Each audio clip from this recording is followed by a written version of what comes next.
That happened. Hey, it's Chuck. You know what's really nice when it's nasty and cold outside and there's nothing going on and there's no racing because you don't live in Florida? It's when you can go out in your shop and turn your heater on and get it nice and toasty. And after about 10 minutes or so, turn your heater off and it stays pretty comfortable for quite some time. You know what you got to have to be able to do that? Insulation. When we first moved into this building, the very first thing I did was take care of the insulation issue. This is a metal building. If you've ever had a metal building, been in a metal building, have a friend with a metal building, you know that if they don't have insulation, they are torturous. If it's 80 degrees outside, it's 147 in metal buildings. If it's 20 degrees outside, it's negative 36 inside a metal building. So you got to have some insulation. And if it's wet outside and cold, you get condensation in a metal building. If it's really bad, if you got snow on your roof or it's super cold and raining, and you turn on your heater, it will literally condensate so bad that it rains inside the building. Gets all over your cars, all of your tools, in your beard. It's not pleasant. So I decided I was going to spray foam insulate this building because spray foam really works well with metal buildings. You don't have to worry about finding a way to hold it up. You don't have to worry about a separate moisture barrier. You just spray it on there and you're good to go. It really fills in the nooks and crannies and really seals the building up nice and tight, and it works pretty well. So I use the Dow Froth Pak system that you can buy in most big box stores like Lowe's.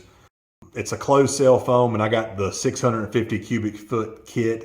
I got 3 of them to do the ceiling and above the finished walls in the building. The previous owners, they had already put up some OSB walls and put some regular fiberglass bad insulation behind there, but they didn't put anything up top where it was really important. So I decided that spray foam was going to be the way to go. It really will control that condensation and give us a nice thermal break in this building. To save money, I basically only sprayed about a 1/2 inch thick. It's not your typical residential type application where they put several inches thick to get the highest R value necessary to keep their electricity bills low and that kind of stuff. We just really wanted to knock the chill off and knock the soaking sun that comes through these metal buildings in the summertime. Just wanted to kind of knock that down and make it a little more comfortable in here. So follow along with us and I'll give you some tips on and what I learned from this experience. Here we have an A and a B side. Of course, this is just a box. We've got an A and a B tank. These things need to be at least 70, 75 degrees. Well, it's nitrous racers. We know what to do about heating a bottle up. So I soak these things in a bathtub in some hot water and let them sit in there. And as soon as the water would get cool, replace the water and do it again and again to make sure it really soaked all through and the actual media inside is warm. We want these things to be at the same temperature so they distribute the same amount each one. You don't want one really high in pressure and another one not at all. And if the material is cold, it's going to be thicker and it's not going to flow. It's not going to want to evenly spray out. So we got this stuff warm. This is a nice fall November day here. It's cool. We've heated the building up real good with a space heater. Here we have our nozzle kit. This thing you actually have a little safety where you kick it off and you can spray. And these things are to be sprayed all the way. Part spray can mess it up and cause you to have uneven flow with one or more heavier, richer than the other side. It comes with nozzles, with several kind of nozzles here.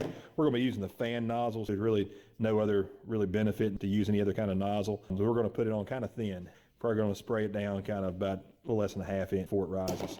They include with it the little wrench. They give you the little pack of petroleum jelly. What you're going to do here, you're going to put a little petroleum jelly in here and lube it up a little bit before you put your nozzle on. Once you get it in there and you get done spraying, you take that off, clean out any excess material out of there, and put you some more petroleum jelly in it. take your used nozzle, pop it back on there, it'll seal it up so you can use it again in a little while. You still want to use it within 30 days, they recommend. I'm going to talk a little bit about the stuff we need to keep ourselves safe. You want your good Tyvek suits. You don't want to use some old cheap paper crap that you put on and you rip a hole in it when you bend over. You want the good stuff. This is protecting your skin. You don't want this stuff on your skin. If you get it on your skin, you're going to be scraping it off and wearing it off. It's not going to come off. It's made to stay there. I'm going to use some rubber gloves, keep it off our hands, and eye protection. Although you may see me wear these things a lot, this is not what we want. If that's all you got, man, it's better than nothing. But if you get shot in the face with this stuff, you trip over a line and you fall off your scaffold and shoot yourself in the face, you don't want this stuff getting behind here and it's getting you in the eye. Trust me, I'm a guy that has one eye. I've only got one to lose. I can't take any chances. So what we're actually going to use here, if you don't have anything better, you can use something like this. They're ugly, they're dorky looking, but seals to your face, keeps your, any accidents from getting you in the eye there. This is kind of the bare minimum on a respirator. This is just a basic 3M style respirator. The requirements for that is in your instruction manual. Tells you what kind of filters and stuff you got to have to be adequate for this type deal. Take care of yourself. Don't kill yourself breathing that stuff. These here, the old doctor style or the typical homeowner, I'm painting a fence kind of stuff, throw that away. You don't want that. It's not good enough. I'm using a full face mask type deal. These things are kind of handy for all kinds of stuff, painting cars, whatever. But because I have a beard, I like to get something that goes all the way over my entire face. And this is a forced air type, so it puts air in there all the time, keeps from fogging up on you. This is kind of what you want. If you don't have that, this combo here, that'll work. This combo here, you better go get somebody else, or if that's what you're wanting to do, don't try that. As you can see here, the building, we've got a loft up here. We've got to climb up there and spray that area. We've got a little room back here. This thing actually wasn't totally enclosed, and he had some separate room. I don't know what this guy was trying to do. He was doomsday prepping or what was going on back here, but we cut it out of the way so we could pull something else back there a little further, get some more space. But we got, you can see, metal roof, and you can see here we got some old bat type insulation that them guys were using before. We're going to be using scaffolding to get up on, so we're not climbing up and down on the ladder all the time. You've only got 20, 30 seconds. Depending on how hot your material is, if you stop spraying for 25, 30 seconds, that nozzle's done. It's set up in the end of it, you got to change your nozzle. So you don't want to be stopping and starting too much. You want to keep moving until you finish. So a scaffold is a great idea. If you're going to do a ladder, you're going to have a friend who's got all the same safety equipment you got to move two ladders back and forth and keep you moving, so you don't have to stop and move your ladder every 2 minutes to keep going. So anyway, we're going to spray some foam, see what it looks like.